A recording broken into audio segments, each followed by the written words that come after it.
Greetings to all. This section is on modes of inheritance from your Unit 1, Course 7.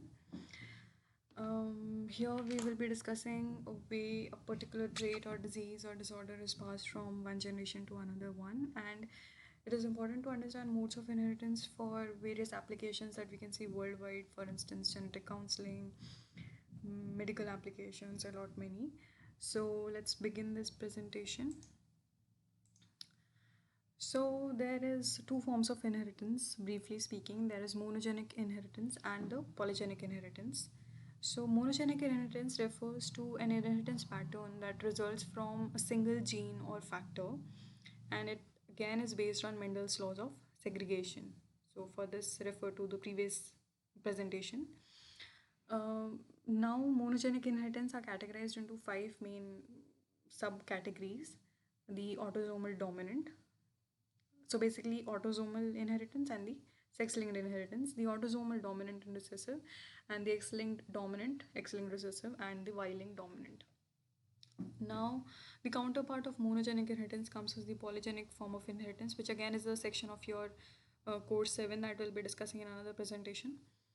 So just briefly defining what polygenic form of inheritance is, when there's an inheritance of certain traits determined by multiple factors, be it environmental or genetic, then it's referred to as polygenic form of inheritance. For instance, if we say about hair color or say eye color, then they're generally referred to under the polygenic form of inheritance.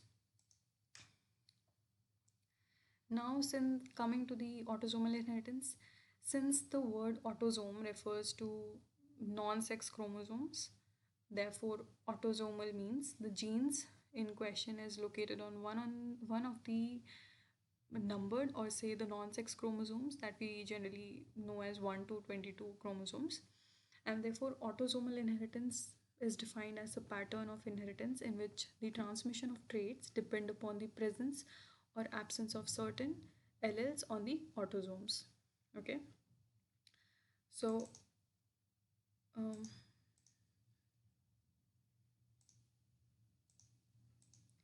okay, starting with the autosomal dominant form of inheritance.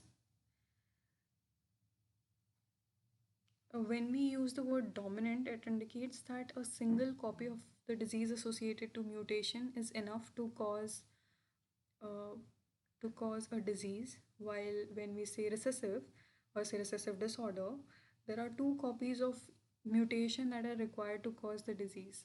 Okay. Now, when we talk of autosomal dominant inheritance, so both the parents, they can be uh, the person transmitting the gene, or they can a single could also be transmitting. So when both the parents are capable enough to transmit the mutant gene, it is being transferred to either the sons or the daughters, so that they have equal proportion of being affected. Because these are autosomal, so we cannot say that there's just one sex of a person that is responsible for the passing of a trait to the next generation of a similar sex. Okay, so all the affected individuals will have at least one parent who carries the allele. Now, second characteristics become the vertical inheritance. Remember, when we are talking about dominant form of inheritance, the characters or say the trait are passed on to the generations, and every generation have that trait. So one of every generation will be having that trait, and there is no generation gap observed in case of dominant form of inheritance, be it autosomal, be it X-linked or Y-linked. So all the dominant forms will be having the passing on of the trait to all the generations without any generation gap. The third characteristics become the proportion of the offsprings being affected. Now, since it's not sex-linked inheritance, therefore every gender, every orientation has the equal proportion of being affected. So affected male will be equal to affected female. The chances of male being affected will be equal to chances of female being affected, right? So 50% of the offsprings will be affected if one of the parent has single mutant allele. Okay. Now in this case, Few examples will be Huntington's disease, polydactyly, MMD, myotonic muscular dystrophy, etc. Coming on to autosomal recessive inheritance. Now, in this case, see, firstly, remember it is recessive. So now the concept of no generation gap is not there. They have a generation gap, they skip the generations. So it is not necessary that all the parents of an affected offspring, or be it any of the parent of the affected offspring, will be having the disease. So that's not compulsory. They skip generations, they are not passed on to every generation. But that does not mean that the parents won't be having the trait. For instance, um, in the case of autosomal recessive inheritance, the parents are not affected, but they are the carriers of the gene. Okay, so disease might be almost never present in the parents or ancestral or collateral relatives in that case, but they may be carrying the genes for the disease. So this becomes one major characteristics of autosomal recessive inheritance. um, Similarly, like when we are talking about autosomal, now the proportion of male, the chances of male being affected is equivalent to the chances of a female being affected, because it's not passed on through any sex chromosome, right? So equal proportion of being affected. But um, but generally what is observed is 25% of the offsprings will be having the disease. 50% 50% offsprings will have the chance of being a carrier, and 25% chance of having no disease at all.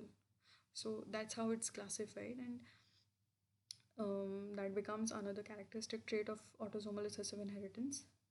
Okay, and the one I've told that they skip generations. So these are three important criteria for when you understand a pedigree, that they are autosomal recessive inheritance. Okay. Now, example of autosomal will be sickle cell anemia, cystic fibrosis, Tay-Sachs disease, and the hereditary blindness. Now, these are the again, this table is just a representation of the differences that you can refer to, just for a tabular representation.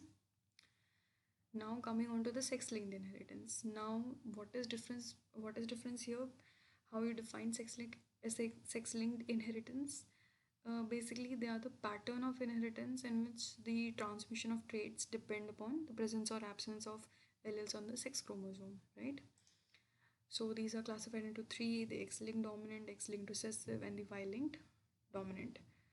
Now, X-linked dominant, now see, because it's dominant, all of the generations will be having the affected offsprings. So X-linked dominant trait is manifested in heterozygous females and males as well. Okay, now see, here it's X-linked, so therefore it could be through male, it could be through females. An affected female transmits the disease to half of her sons and half of her daughters, because she has X, and one of the component will be going to the male and one of the component will be going to the female. So female might have both the X's from the mother, but the X from the mother also goes to the sons. So therefore, the affected female transmits the son to half of her sons and half of her daughters. Now, the third is they are observed across generations, as I've already mentioned. The fourth being an affected male transmits the disease to his daughters but not to the sons. Because it's X-linked, it's not present on Y, so therefore we can say that the affected males, they won't be having the transmission of disease to the daughters,